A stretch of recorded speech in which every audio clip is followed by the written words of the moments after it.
yeah, I just, I work all day and then I get home and I just feel like you're just really upset with me and you're always nagging and criticizing me and I would like to just enjoy our family time, but Well, I'm trying to enjoy our family time, but you're not home enough to enjoy our family time. I would just feeling a little overwhelmed right now. Okay, great. That's really good.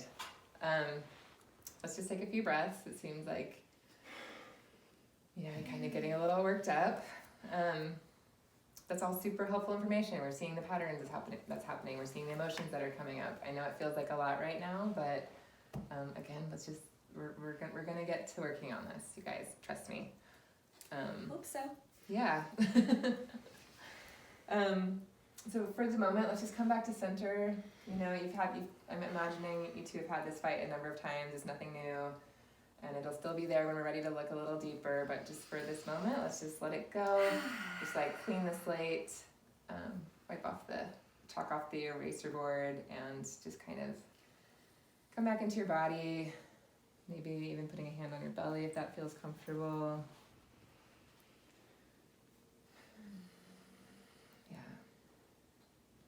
Deep breaths are always a nice place to come back to when things start to feel charged and maybe when you feel a little overwhelmed or a little irritated.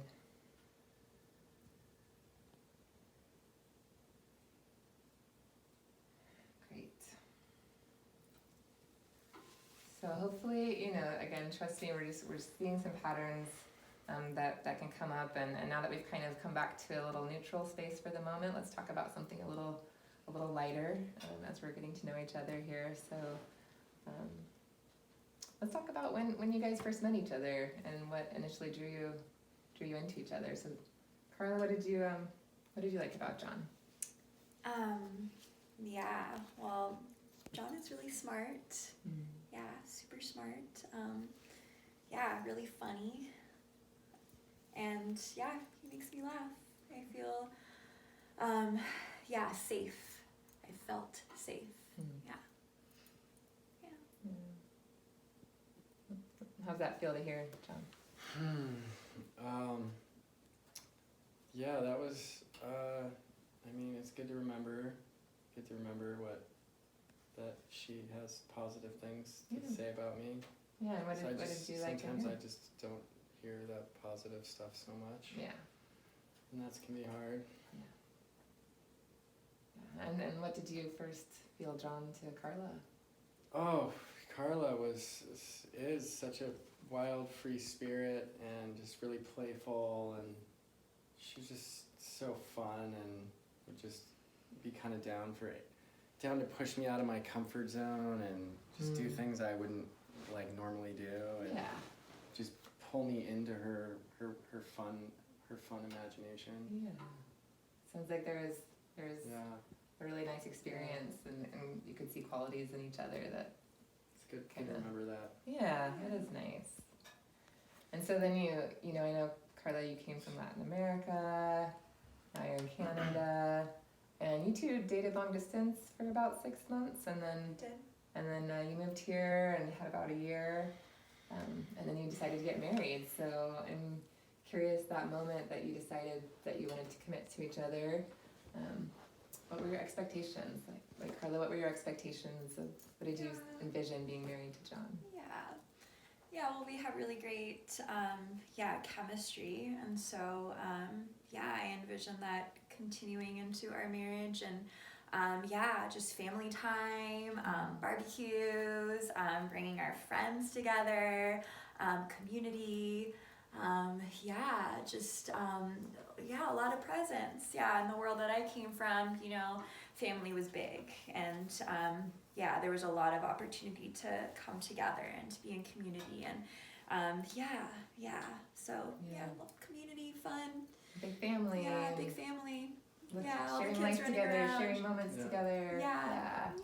Very similar to where you grew up. Yeah. Togetherness, a lot of togetherness. Family and aunts and uncles and And John, what did you envision? Honestly, I didn't really have a vision.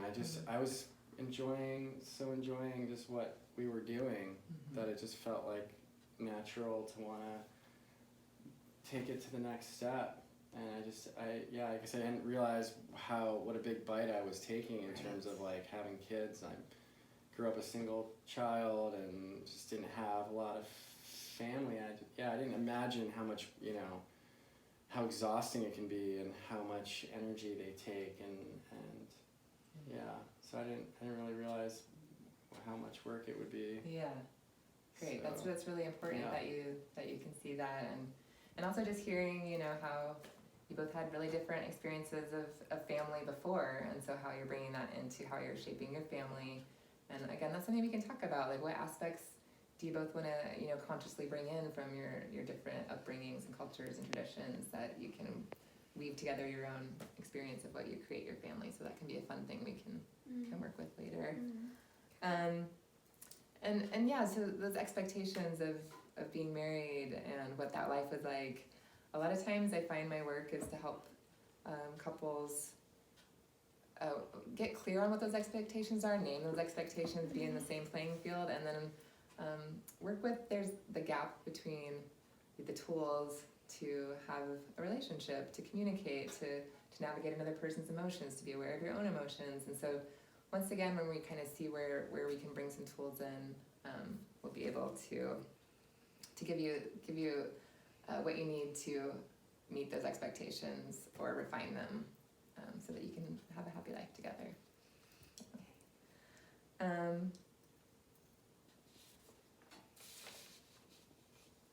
And some of those tools, we might be going back to, speaking of childhood and growing up, we can go back in the past, seeing what's lighting up for you around childhood wounds, and then moving forward, just helping you guys connect on your shared dreams and shared visions, and feeling excited about what could be ahead for you when you're on the same page. How does that sound? Sounds great. Yeah. Okay. Yeah. So to get started, I'm just going to give you two a little homework to do, to bring to our next session, and we can start diving deeper and deeper. Again, thank you for sharing so much of your story and little pieces of what you're going through. I really believe you guys can make it. You've got a lot of strengths, and I could just see when you spoke to each other, that love and connection, and the fact that you're both here willing to come and do this work, and it says a lot. So remember that about each other, even when it's hard here, especially in the beginning. So one of my, mentors, in couples counseling, you guys are sweet. He, so I want to kind of come at a two-pronged attack here, right from the beginning. So we're gonna a little good and a little bad. And so I just would like to dive in with what Gottman, who is, again, one of my mentors, and I follow a lot of his techniques. He calls the 4 horsemen of a relationship, the 4 things that kill it quicker than anything. So we want to get on top of these right away, see where they're showing up, so we can just start to put out the big fires. So those 4 things that come into a relationship are criticism, contempt, defensiveness, and stonewalling. So I have a paper here that goes into a little bit more description about what each one of those is. And you're welcome to share that. I've got a couple. So what I'd like you to do is keep a journal handy this next week. Notice when you're getting triggered, when you're getting charged, and ask yourself if you're wanting to react with one of those 4 things. Are you wanting to stonewall and just shut down? Are you wanting to criticize? And again, you'll get a little more clarity on that with the paper, but feel free to ask any questions. So notice if any of those are coming up for you, and they might not, and that's fine. But then also ask yourself in that moment what it is you really need, so we can start to get clear on what your needs are, because that's a big part of relating, is being aware of your needs and being able to communicate about those. So that's the hard piece. The second part will hopefully be much more pleasant, and help you start building some positivity in what we're going to call your relationship bank. So we're just going to put some money in the positive relationship bank. So this is called a love map.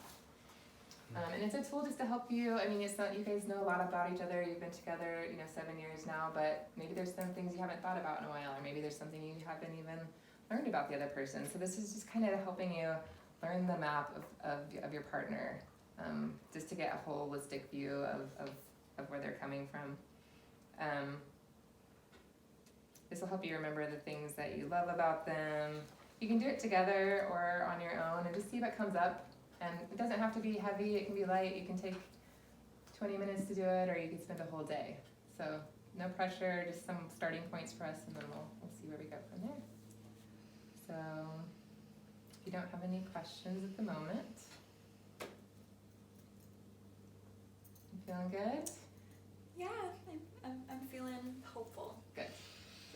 Feeling Yeah. hopeful. That's a good place to be. I like having tools to help us navigate. It helps me have something to Yes. work with. Yeah. Yeah. Something practical, Yeah, something to hold on something to. Hold on to when it gets chaotic and stuff. So, Yeah. I need some. Some structure. Yeah. And we're gonna get lots more of that, and all kinds of ways to see what's gonna fit your unique relationship. So it's exciting, and I'm glad you feel hopeful, and just keep showing up and committed, and we'll go from here. All right, so I'll see you guys next week. Thank you so Same much. time? Thank Yeah. you so Thank much. you. Appreciate it, Yeah, yeah. appreciate it. Appreciate your support. You're welcome.